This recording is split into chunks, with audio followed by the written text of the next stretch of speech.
नमस्कार मित्रों, मेरे स्पिरिचुअल कनेक्ट पर आप सभी लोगों का हार्दिक अभिनंदन है। मित्रों, आज मैं आप लोगों को नारद भक्ति सूत्र में सूत्र नंबर 61 के बारे में बता रहे हैं, तो इसको ध्यान से सुनिए मित्रों। इस सूत्र के कई अर्थ हैं। सूत्र नंबर 61 के कई अर्थ हैं।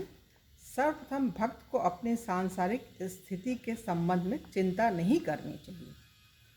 सर्वप्रथम, भक्त को अपनी सांसारिक स्थिति के संबंध में चिंता नहीं करनी चाहिए। भगवान कृष्ण के शरणागत होकर वे भगवत धाम लौटते हुए सबसे शुभ मार्ग पर हैं।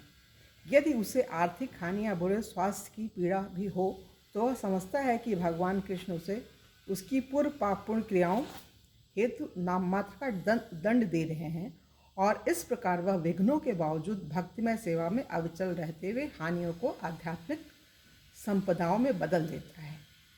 अपने निर्णय के आरंभ में भक्त को भय हो सकता है कि भगवान कृष्ण को पूर्णतः समर्पण करके वह अपना भविष्य दांव पर लगा रहा है। अर्जुन चिंतित हुआ था कि यदि उसने भगवत गीता के 6ठे अध्याय में कृष्ण द्वारा बताई गई ध्यान योग पद्धति को ग्रहण किया तो वह एक असफल अध्यात्मवादी जो प्रारंभ में श्रद्धा से आत्मज्ञान की पद्धति ग्रहण करता है, किंतु जो बाद में सांसारिक मानसिकता के कारण रुक जाता है, न बन जाए। यदि ऐसा होता तो अर्जुन ने तर्क किया वह किसी क्षेत्र में कोई स्थिति न पाता और इसलिए न तो भौतिक सफलता और न ही आध्यात्मिक लाभ का आनंद ले पाता। किंतु भगवान कृष्ण ने अपने शिष्य को विश्वास दिलाया, शुभ क्रियाओं में संलग्न अध्यात्मवादी न तो इस जगत में और न ही आध्यात्मिक जगत में विनाश को प्राप्त होता है। मेरे मित्र, अच्छा करने वाला कभी बुरे द्वारा पराभूत नहीं होता।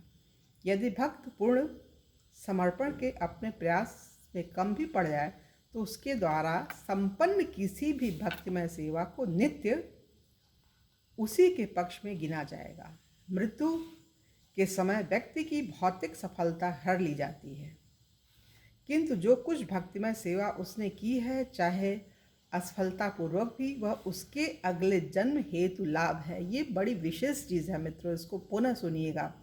मृत्यु के समय व्यक्ति की भौतिक सफलता हर ली जाती है, किंतु जो कुछ भक्तिमय सेवा उसने की है, चाहे असफलतापूर्वक भी, वह उसके अगले जन्म हेतु लाभ है। जैसा नारद मुनि स्वयं कहते हैं, भगवान की भक्तिमय सेवा में संलग्न होने हेतु अपनी भौतिक वृत्ति का त्याग कर देने वाला अपरिपक्व अवस्था में रहते हुए कभी कभी नीचे गिर सकता है, तथापि उसके असफल होने का कोई डर नहीं। दूसरी ओर एक अभक्त वृत्तिपरक कर्तव्य में पूर्णतः संलग्न रहकर भी कुछ लाभ नहीं पाता। न केवल भक्त को यह विचार त्याग देना चाहिए कि वह भौतिक सुख से किसी प्रकार वंचित हो रहा है, अपितु उसको इस चिंता से भी मुक्त रहना चाहिए कि वह अपने सांसारिक दायित्वों का तिरस्कार कर रहा है। यह तथ्य है कि भौतिक संसार में जन्मे प्रत्येक व्यक्ति के कई बंधन तथा नैतिक ऋण होते हैं, किंतु भगवान के प्रति समर्पित जीवन व्यक्ति को समस्त अन्य कर्तव्यों से मुक्त कर देता है। इसको फिर से सुनिए मित्रों। यह तथ्य है कि भौतिक संसार में जन्मे प्रत्येक व्यक्ति के कई बंधन तथा नैतिक ऋण होते हैं, किंतु भगवान के प्रति समर्पित जीवन व्यक्ति को समस्त अन्य कर्तव्यों से मुक्त कर देता है। कम से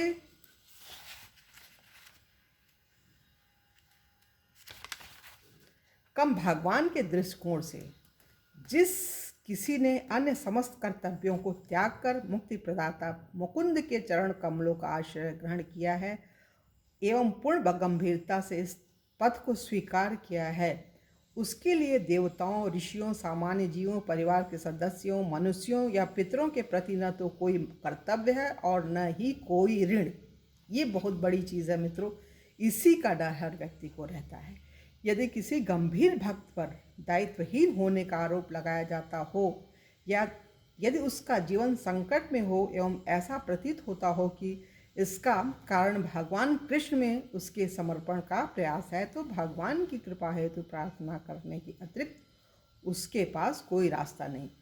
भक्त ने परम पुरुषोत्तम भगवान को समर्पण कर दिया है एवं वह स्वयं को बचाने की विभ्रमित प्रयास में समर्पण वापस नहीं ले सकता है, जैसा कि भक्ति विनोद ठाकुर गाते हैं।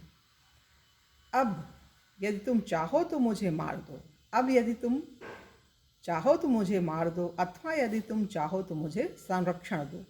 तुम जो भी कुछ चाहो वह कर सकते हो, मैं तुम्हारा नित्य दास हूँ। तुम्हें अपनी इच्छा के अनुसार मेरे साथ किसी भी प्रकार का व्यवहार करने का अधिकार है। ये भक्त भगवान से कह रहा है, जैसा कि भक्त विनोद ठाकुर गाते हैं, तो उसी की ये व्याख्या है मित्रों। यहाँ पे वो ये सूत्र पूरा हो रहा है 61 नंबर का, और 62 नंबर के सूत्र में आप लोगों से कल पुनः मिलेंगे मित्रों। तब तक के लिए जय हिंद, जय भारत। ओम शांति, ओम शांति, ओम शांति।